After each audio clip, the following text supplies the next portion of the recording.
Aku mau cerita pengalaman horor lagi. Kali ini hantunya bocil. Mau tahu ceritanya? Simak. Jadi sebenarnya aku tuh masih trauma dengan non medis karena tahu sendiri, yang terakhir kali aku diserang secara fisik, ditendang 2 kali, dipukul, kita saling adu mekanik, terus air rukiahku dilempar. Itu membuatku kena mental dan shock. Jadi dari situ aku kayak enggak dulu deh non medis ya, tolong aja jangan non medis, tolong. Tapi nggak bisa guys, kebanyakan pasien yang kupegang itu ya non medis semua. Walaupun itunya ordernya itu mbak aku mau pijat, nggak ada cerita mbak aku non medis ya. Kalau cerita dari awal mbak aku non medis, mbak aku begini-begini, aku tolak, maaf banget. Kenapa? Karena aku gimana ya, sebenarnya non medis itu energiku tuh kuras gitu. Nah jadi aku nggak bisa banyak-banyak ambil job karena aku jadi lemas, ngerti kan? Karena aku non medis itu betul-betul aku nggak mintain uang, aku gratisin secara sukarelawan, menolong saja. Tapi menolong juga tolong fisikku juga terbatas ya. Jadi jangan mentang-mentang katanya teteh menolong kok ini perhitungan, menolong kok kayak pilih-pilih. Bukan pilih-pilih guys, energiku juga terbatas. Banyak juga kok yang punya kemampuan kayak gitu, cari aja ya. Nah aku itu cuman khususnya gini, misalnya nih aku lagi pijat nih, ternyata mbaknya kesurupan, ya mau nggak mau aku obatin gitu ya. Tapi kalau dari awal sudah mbak aku non medis, aku ini mohon maaf aku tidak bisa, cari yang lebih kompeten. Tapi kalau aku pijat dan ternyata orang itu membutuhkan pertolonganku, kan sudah di hadapan mata, nggak mungkin juga aku mengelak. Jadi aku obatin aja, jadi khusus pasienku saja ya non medis. Oke, kembali lagi ke laptop cerita tentang tadi hantu bocil. Jadi mbaknya bilang, teh, aku kayaknya sakitnya di bahu teh, di sini tuh kayak ada yang gelendotin aku. Dalam hatiku, gelendotin, emang kayak mana rasanya mbak? Iya, jadi kayak ada yang apa ya, kayak aku tuh kayak digelendotin anak kecil katanya gitu ya. Oh, terus apa lagi mbak yang sakit? Ini sama suka pusing teh, katanya maghrib, setiap maghrib tuh kayak pusing, sakit pokoknya. Dalam hatiku, iya sih itu kayaknya ciri-ciri aneh ya. Mbak ada mimpi apa mbak? Kata dia mimpi cacing, kayak cacing-cacing gitu sering. Aku bilang, oh kalau ular kan jinnya agak kuat ya, kalau cacing ini ibarat ular kecil nggak sih? Jadi itu aja sudah menggambarkan di mimpi itu adalah bocil ya. Nah setelah itu aku pegang itu pundaknya ya, apa bahunya, aku pijit. Nah apa coba guys, ada gambar dong di sini. Tahu nggak yang kalau kita kerokan merah kan? Nah di bahunya itu setelah aku pijit, dia itu kayak ada darah-darah merah tapi membentuk muka anak kecil. Aneh nggak?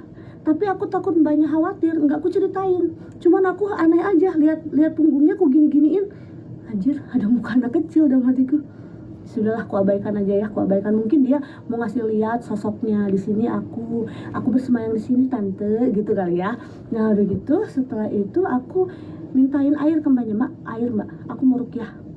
Kalau memang mbak ada non medis, ketika aku rukiah baru aja aku doain, pasti mbak bereaksi, entah itu sendawa, entah itu mual, entah itu muntah. Nah tapi kalau enggak begitu, enggak bereaksi, berarti enggak ada mbak, enggak ada yang aneh-aneh gitu ya.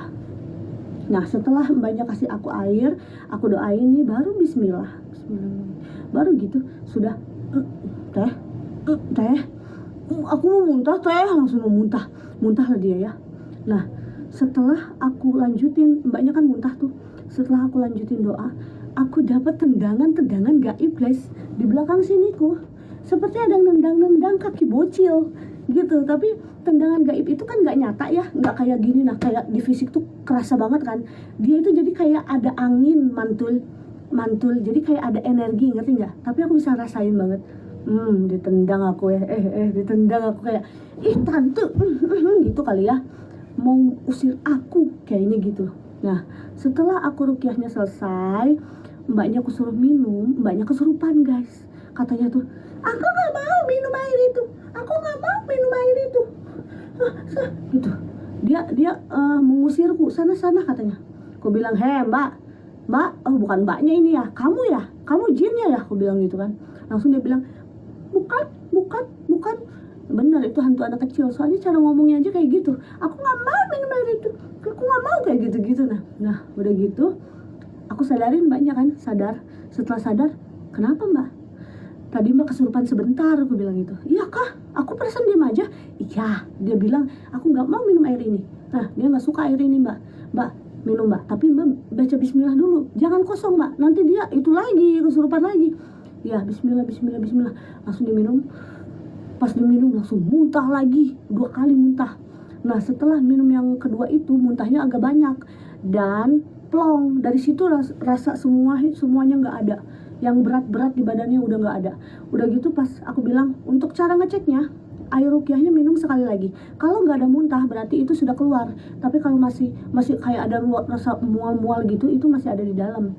Nah setelah dicek lagi, air rukyahnya diminum lagi, alhamdulillah nggak ada sama sekali rasa mual, rasa muntah, sudah enak, badannya ringan, nggak lagi ada yang gelenjotin, nggak lagi ada sakit, nggak lagi pusing. Mantap, alhamdulillah. Kalau misalnya berhasil, aku seneng banget, aku bangga gitu. Ya Allah, makasih Engkau telah menganugerahi hambamu kemampuan seperti ini untuk menolong sesama umat manusia. Tapi kalau jinnya nakal, aku shock. Aku juga bisa takut lah guys. Jangan dikira aku nggak takut, aku juga takut. Apalagi kemarin yang ditendangnya aku, shock banget ya.